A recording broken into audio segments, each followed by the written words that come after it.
Hey everyone, we just want to start by saying thank you for watching, supporting, and engaging with our content. Because of you, these videos performed the way they did. Here's a quick look at some highlights from our most watched videos, and we're excited to share them with you. Let's talk about what's on this. First thing you'll notice, this is a 44-gallon Brute trash can on wheels. That's so if I ever empty trash, it's not going to leak on the customer's carpet. It's also so I don't need to make 2 trips around a building. What chemicals am I going to need? You're going to have a glass and surface cleaner, and this is so your Formica, your fake wood, as you like to say, does not streak. This is the #1 chemical that we use on a nightly basis for those type of surfaces. Now you're going to use some sort of a general purpose cleaner. So really what that is I clean the surface with this. It didn't get it off. There's still handprints or there's still dirty smudges. I'm going to use this. Kind of an added booster, right? We also have our 315 disinfectant that we use in the restrooms. That's for kitchen sinks. That's for drinking fountains where that also needs to be disinfected, right? They're drinking from it, they're cleaning in it, whatever it is. That's my disinfectant. So when we talk color coding here, you're looking at, we're not using the yellow because I'm not cleaning toilets. I'm using blue and I'm using green. I'm not putting a yellow onto this cart because then again, the risk of cross-contamination is very high. I clean a toilet, then I put it on here, and then oops, I clean your lunchroom table. So that being said, these are the 2 types of microfiber towels we're using. Got to have a feather duster, period. Can't clean without it. And another trick that we use, you've probably seen, we pull them back, put a little bit of electrical tape, and that's why you don't lose your feathers. I've had this feather duster for over a year, and anyone that buys these knows that they don't last even a month. That's the hack. Stainless steel polish. I'm going to have stainless steel, whether it be a kick plate on a door, whether it be a sink, drinking fountain, who knows what. A lot of now the fire extinguisher boxes are made out of stainless steel, so you're going to do a lot of stainless steel polish. Again, small, medium, and large liners. Another added booster that we use is a Mr. Clean Eraser. That's for footprints on walls, especially if they're flat paint. Comes in very handy. PPE, as always. So we got our gloves here. You notice what I don't have. I don't have a door stop. I do not prop doors inside of buildings. The only doors that get propped are in restrooms. This is what you will need, and of course added to this is your yellow caddy bag. You need something to carry this. What we're doing, why would we use a burnisher, why you would offer this service. So before you burnish a floor, of course you'd want to have a coating to burnish because that's what you're doing. You're not burnishing the floor itself, you're burnishing the coating that's placed on top of the floor. So whether that be a seal, a floor finish, some people call it wax, that's what you're doing when you're using this machine. This machine is going at sometimes 2,000 RPMs, as low as maybe 1,000 or maybe a little bit lower. But that's what it's doing. It's heating up the coating that you've placed on this floor and popping a shine out of that coating because as it heats up, it tends to shine more. First thing I'm going to do, I'm going to push down my safety. So pushing it away from me towards the machine. You'll notice the machine will kick on. There's very little kick. And then I'm going to be spraying my chemical in front of the machine. That's going to be my buffing path or burnishing path. You'll notice that the first pass, I'm kind of just soaking the water into the pad, letting the chemical do what it needs to do. And then my second pass is when it's actually buffing the floor. The more that you run this over a floor, the shinier the floor will be. There'll be instances where adding a little more of my Armor spray buff will work better. And there'll be instances when I could go over it once, and that's all I need to do, but I do need to go over it with the burnishing pad on the machine multiple times. So if you notice, when I'm pulling back and going back up, I'm overlapping the area that I went to about half. A tip that I use is I'll use the forward bolt on this machine and say, okay, when I go back up, I want that one to be in the middle. So basically this half is hitting the part that I already buffed once. That way you don't have areas of your floor that are shiny and areas of your floor that are not shiny. And this would be just repeat it. Go all the way through your floors, repeating this process.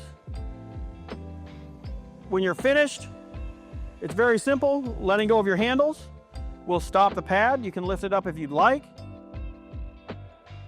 Before I do anything else, I'm gonna lock my pad in place.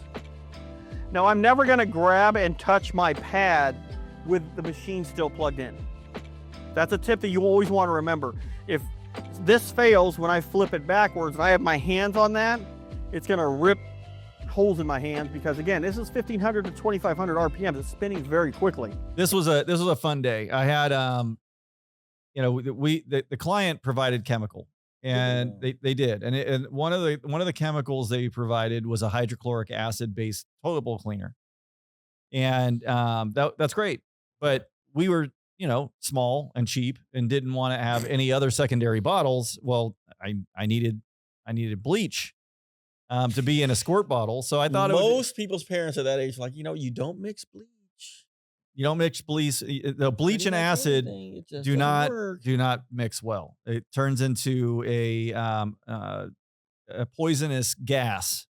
So what ended up happening was that I remember you were in the back cleaning. I was in the back because it had like a rear mechanics restroom. Yeah, and I was up front vacuuming, and I'm like, "What is that smell?" So I go back and like.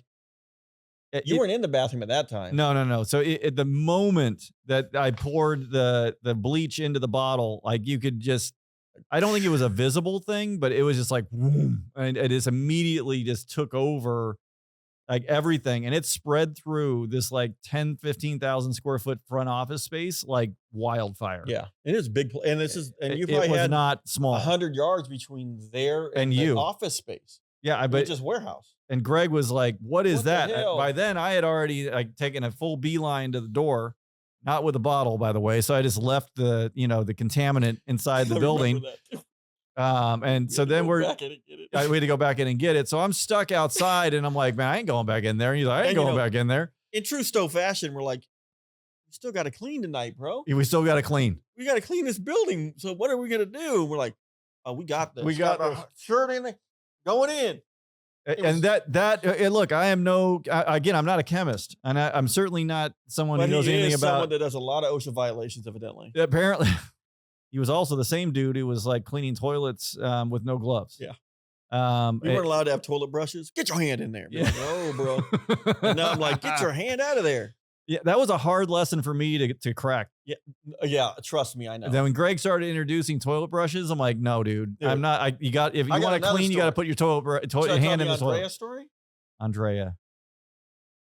When you did the bathroom cleaning?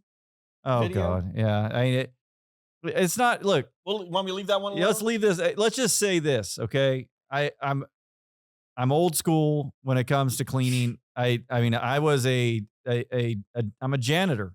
Right. So for me going into, I'm not, but you're a technician. You do the things like, all the compliance, all that kind of stuff. Let's take a poll. Who thinks that the toilet water should come out of the toilet to clean anything? Well, no one died. Silence. Did they die? Did they die? She came to me. Nobody died. Greg, can you go back and clean the bathroom? That's messed up. Andrea, I know you're watching this. That's messed up. You could have just come to me and be like, man, I don't know. It's health and safety. I'm glad she came because I got it. I get it. What, C. diff? Dude, I wasn't cleaning this toilet with crap. So I'm going to teach you how to clean windows at height because I think that is the most difficult thing to do when you're first starting out. So first of all, I wet my T-bar, I got my mop, and I'm just going to go up and down. Doesn't matter, I can go up and down, I can go side to side. This isn't like you're spraying a window. You want it to be wet. You want it to be, you're actually scrubbing it now, right? This is cleaning a window. You notice I got water everywhere, and I'm gonna show you why. Mop goes off, I'll put it there because the mop's really not that dirty. I don't want to get my mop water, nasty dirty. Now I got my squeegee. It's important that you lock this squeegee in. If you can see that, the adapter and the hole will match up. You'll actually hear a click. I'll start, especially when you're first starting out, with this squeegee in the locked position. It will not oscillate, it will not swivel. From there, you can do your angle. This is why, again, this tool is important. The ones you buy from Home Depot or Lowe's or wherever, you can't adjust them. They're set. This window is going to require me to have this angle to pull the water off that mullion because I don't want to get up there in a ladder, right? So that being said, I'm setting this at a 40-degree angle. This is how you clean at height. I want to put my squeegee on the window glass. As I come up, the high side that's higher, is going to go all the way to the rubber on the window. I'm going to pull it down and pull it. And again, I'm doing the same thing all the way to the other edge. I'm going to pull it down. And now you notice I have like a little mountain. I'm simply just going to ski down the mountain. So ski all the way to my edge, all the way to my edge, down, down, and my water is right there. Now, you're like, oh, Greg, you got a bunch of water all over the mullions. Another reason why I buy this squeegee. Pops out. I'm not throwing it back in my mop bucket, right? Putting it on my dry walker. This thing will hold a towel. So same thing you did with the squeegee. You can put a towel in there, lock it down, and say, you know what, I got to clean these mullions, right? Or I've got a little streak that I have that I don't want to, if I had a streak in the middle of the window, same thing. I'm not on a ladder. I can do this. My mullions will be clean. With this one, I like to flip it up.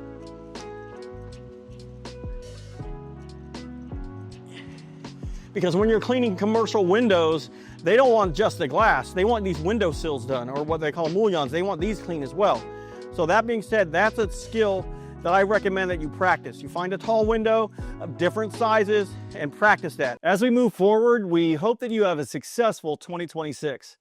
Thank you for continuing to support our channel, and we can't wait to build more content that can help you, whether you are a beginner or professional, to grow your business.